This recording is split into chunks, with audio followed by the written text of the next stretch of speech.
folks. Tom Emmer. Tom, how you doing anyway? Well, it's very unfortunate. Scott, it's great to hear your voice, and it's good to be with you. We just don't do this enough. Unfortunately, it's about a government shutdown, which is pretty amazing. The House, as you mentioned, did our job. We passed and by the way, there was a negotiation that led to this. A negotiation about, all right, how much time do we need as we try to move this place back to a regular order appropriations process?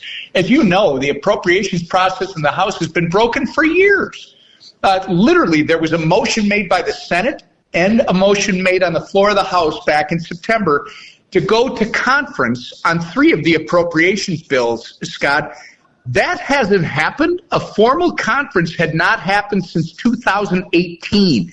So the whole goal was to allow them to close up these 3 bills and get on with the next ones to try and fund the entire year through the appropriations process. And to do that, they had requested an additional 7 weeks, right, to November 21st from the September 30th deadline. We passed that funding bill. A clean CR, and what that means for people listening, it has no partisan riders in it. So there's no Republican priorities, there's no Democrat priorities. It is purely a current funding level bill for 7 weeks. We passed that on the 19th of September, Scott, well in advance of the September 30 midnight deadline. And lo and behold, Chuck Schumer and Democrats literally decided they're going to shut the government down. I will argue it's because of Chuck Schumer's fear of his political extremists on the left. And more importantly, he just wants to hold on to his job as leader in the Senate.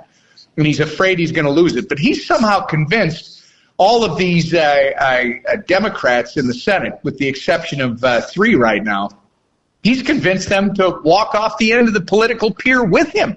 And for what? Well, they filed their counterproposal, Scott. All of a sudden, he wants $1.5 trillion more in spending. They want to put illegals back on taxpayer-funded health care. They want to gut the $50 billion rural health care fund that Republicans established in the Working Families Tax Cut Act back in July. Scott, it's incomprehensible what they're doing and why they don't have a message that's resonating. Literally, we just need 4 or 5 more Democrats. And this is the last point I'll make, because I saw that loser in California, Eric Swalwell, last night, text something about, hey, Republicans have the House, the Senate, and the White House. This is their shutdown. Eric apparently is not aware of this cloture issue in the Senate, Scott. In the House, we just passed things with a simple majority, right? In the Senate, in order to get the bill to the floor, you have to have 60 votes. And right now, there are only 53 Republicans, so you got to have 7 Democrats. And that's the issue. Chuck Schumer and those Democrats are blocking this. And you know what? They're going to answer for it. Constitution 101 has never been their strong suit over there, so none of that surprises me. The moral high ground seems to be with the Republicans right now. Some are worried. I was up on Capitol Hill for 3 days and following a couple of our senators around, and every reporter is like, wetting their pants over, this is going to happen and that's going to happen, and Trump this and Trump that. Some of them use President Trump's words related to firing people, relating to negotiating with Democrats as a sign of weakness from Republicans. Is there unity from Republicans, and is there concern about President Trump sort of negotiating on the side here?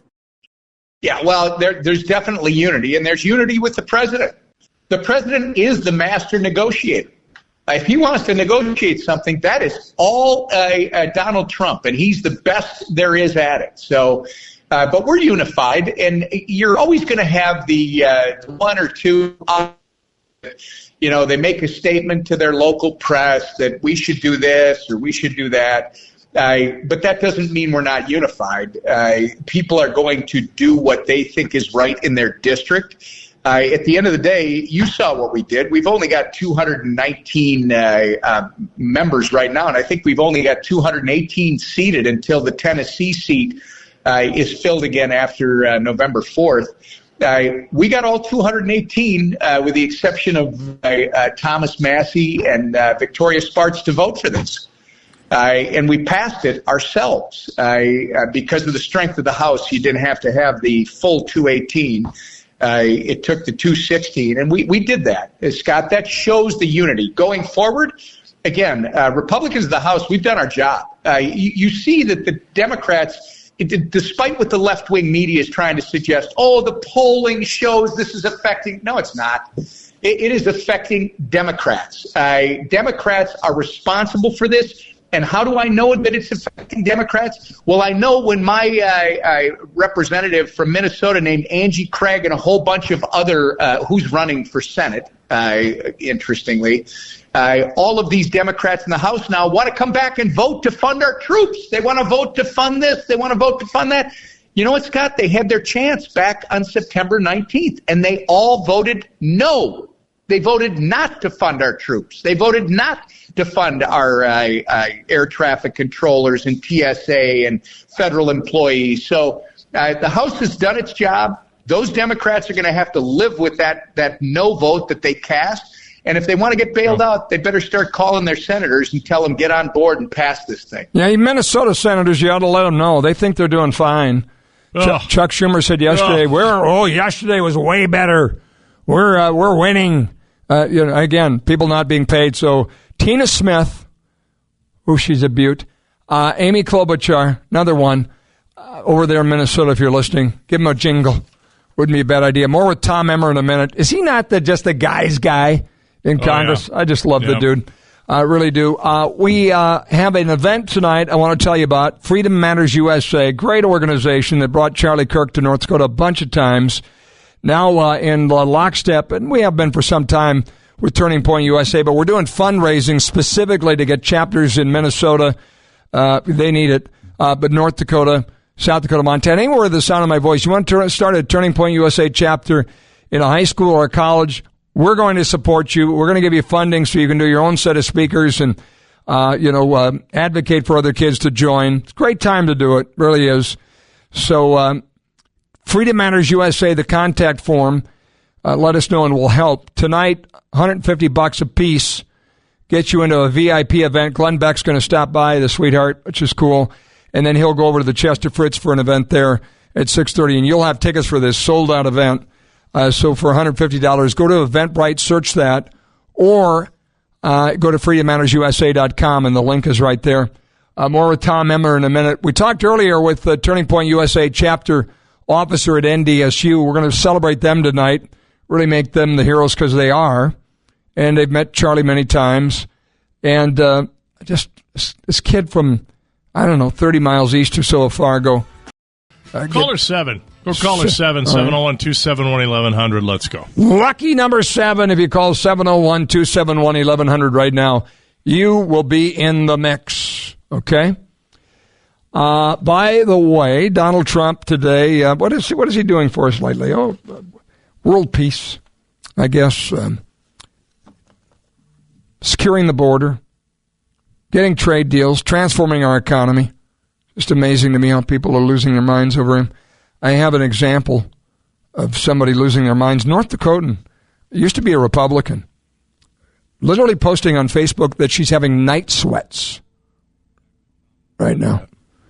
All right, Tom Emmer. Let's talk about, we've been looking for normal Democrats. We're trying to find them. It's not him. He's a real leader. Tim Walz, governor of Minnesota, isn't he, Tom? He's not a leader at all. He tried to do this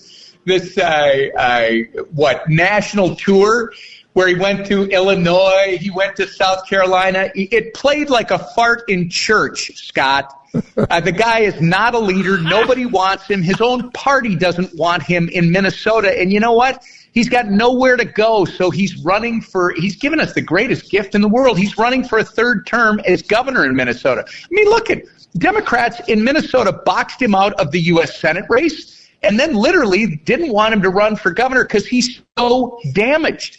This guy is not well liked. Remember, last time, out of the 87 counties, he only won 13 of them. The 74 that he lost, he got 37% of the vote, Scott. His former congressional district, he lost it by almost 10 points. The 13-county metro, now that he has been exposed on the national stage, he's done. So I don't think he's a leader of anything. He would love to hear that he's a leader of something. Their party is in a complete meltdown. They're having a civil war. You see this David Hogg guy out there, who I should support. David Hogg is going after sitting Democrats. It's time to get rid of all these people. You got the pro-terrorist wing of their party that's doing a protest on the Mall on October 18th. And by the way, we're told that's why Chucky and the Democrats won't open the government, because they got to wait until after the pro-terrorist wing of their party has their rally on the Mall. Otherwise, that pro-terrorist wing will address all their complaints to Chuck and the Democrats, and Chuck will be out of a job. So the state of my grandfather's Democrat Party is not good. I think they're going on the ash heap of history. Soon they will just accept the fact that they're communist, Marxist, pro-terrorist, and they're going to lose America. Minnesota votes. He moved the needle with traditional Democrat voters more than any Republican before him, and that's going to continue, Scott. Last comment, I couldn't agree with you anymore. I'm in search of normal Democrats. I grew up, in parades sitting next to Wendy Anderson and Hubert Humphrey and some great Minnesota icons. Even Walter Mondale looks like a conservative now. It's just, it's sad, but I must say politically they're irrelevant. So I guess it's a good thing. Well, and I grew up in a family. My grandfather, my great-grandfather, I'm told stories that he used to invite people over to listen to the fireside chats with his hero, FDR. And if you disagreed with anything that FDR said in one of those chats, he would politely ask you to leave.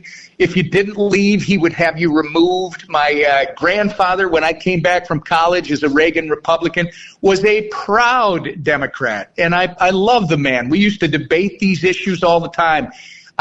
Unfortunately, that party is disappearing. It used to be a debate, Scott, between Republicans and Democrats over the size and scope of government versus the right of an individual to self-determine. Now, they want Venezuela. They want Cuba.